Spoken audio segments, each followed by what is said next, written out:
Chipboard is more expensive, and if like me you want to make the same repetitive items and not having to pay extra for expensive chipboard, why not make your own chipboard at home?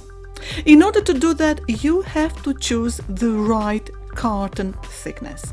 What I chose myself was the remnant from a pack of ice creams, as you saw there, and the carton is around 300 to 350 GSM. GSM means gram per square meter, and to make a comparison, writing paper is around 80 GSM.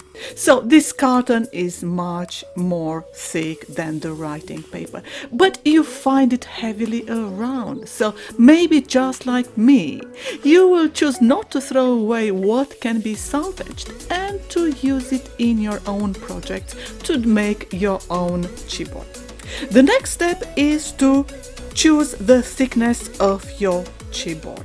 And I chose the chipboard to be thick as from 4 layers of the same piece.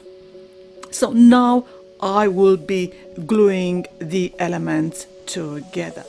I could have made it thicker of say 5 pieces or thinner of 3 pieces, but I thought that the 4 pieces suits my project. So clearly you have to glue your elements together based on how thick you want your new chipboard created to be. What I also recommend is when you glue your elements together to use this type of glue and not school glue. Why? Because this type of glue dries faster. Even so, I chose to leave it for several hours, and sometimes I leave my chipboard to dry even overnight. This because the chipboard will make these elements appear as tougher or stronger. And the last step is to cover your chipboard in gesso. And you'll notice once you cover your chipboard in gesso, your chipboard is going to be even stronger. So I tend to again leave it overnight or for at least a few hours to ensure the air trapped inside has left, and now my chipboard is completely dried out. This is my method in creating chipboards, and is very good because you don't depend on buying these expensive chipboards. Sometimes they reach up to £5 for one piece only here in the UK.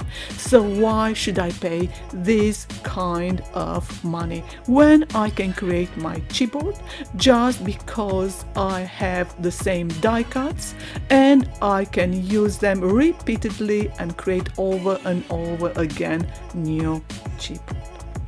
And there you have it. These are the very simple steps on creating your own chipboard and making sure you don't throw money away. As ever, I hope this inspired you too. And get dirty with gesso. Thank you for watching and have a very nice day. Bye.